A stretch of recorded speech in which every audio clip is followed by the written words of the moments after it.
Alright, did this game really deserve to flop? Because Dragon Age the Veilguard is one of those games where I finished it and went, wait, that was the best part? The ending? Why couldn't you be this game the whole time? And quick disclaimer, I'm basically a new Dragon Age player. I played a little bit of Inquisition a long time ago, but I don't remember squat, so this isn't some lore grandpa ranting that it's not my Dragon Age. This is me judging it like a normal person who showed up fresh and just wanted a good RPG. So, welcome to Did This Game Really Deserve to Flop? The series where I pick a failure or a flop and autopsy it like a detective, except the detective is sleep deprived and yelling at UI menus. Today, Dragon Age the Veilguard, which launched October 31st, 2024. Now, here's where it gets interesting.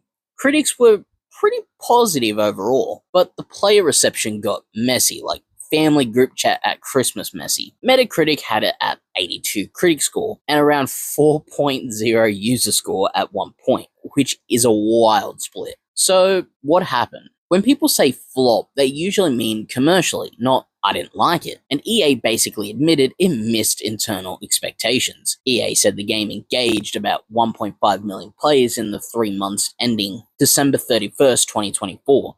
And that was nearly half of what they expected. Important detail, EA used the word engaged, not sold, because subscriptions exist and corporate language is allergic to clarity. So yes, by EA's own yardstick, it underperformed. This is the part where the game starts making a lot more sense, in the worst way. Former BioWare producer Mark Dahara, I hope I pronounced that right, described Veilguard as 4 games stitched together, and talked about how it carried baggage from earlier directions, including live service routes that couldn't be fully scrubbed out. And you can feel that, not in a, ooh, layered design way. In a, why does this questline feel like it belongs to a different game way? One minute the game wants to be punchy, action-forward, streamlined. Next minute it wants to be a deep RPG with heavy choices. Then it's doing Marvel-style quips, then it pretends it's dark again. It's 4 flavors that got shaken together in a bottle and sold as a smoothie. Here's my honest take. Most of the story didn't grab me. Not because I'm confused by lore, the game clearly tries to onboard you, but because a lot of the middle stretch feels like setup that rarely cashes the check, and that's where the companions hurt the most. I'm gonna be blunt.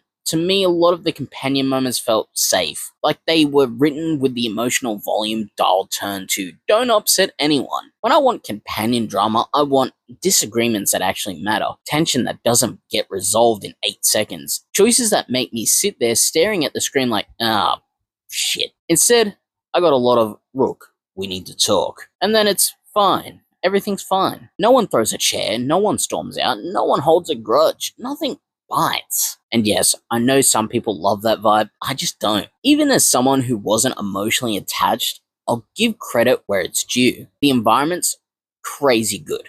A lot of places look genuinely gorgeous, like pause and rotate the camera gorgeous. The art team did work. And mechanically, whatever you think of combat, it's very clear they wanted broad accessibility. Even EA's own patch notes were heavy on fixing technical issues, visuals, and save problems early on. So it's not like this was some unplayable disaster across the board, it's more like it's a nice looking game that often forgot to be a compelling one. Here's the killer. Even if you like Veilguard, it didn't really have that ongoing comeback arc. BioWare confirmed there were no DLC plans and they shifted focus to the next Mass Effect.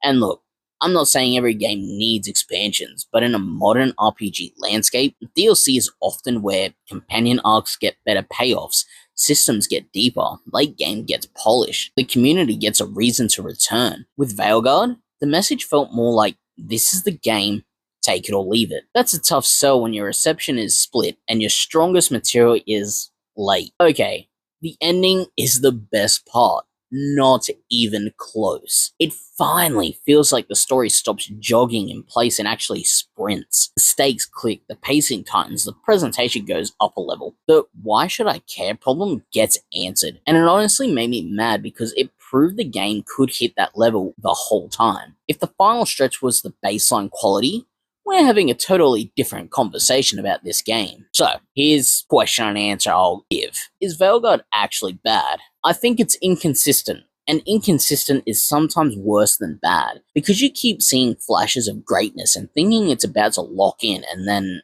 it doesn't. Next, should a new player start here?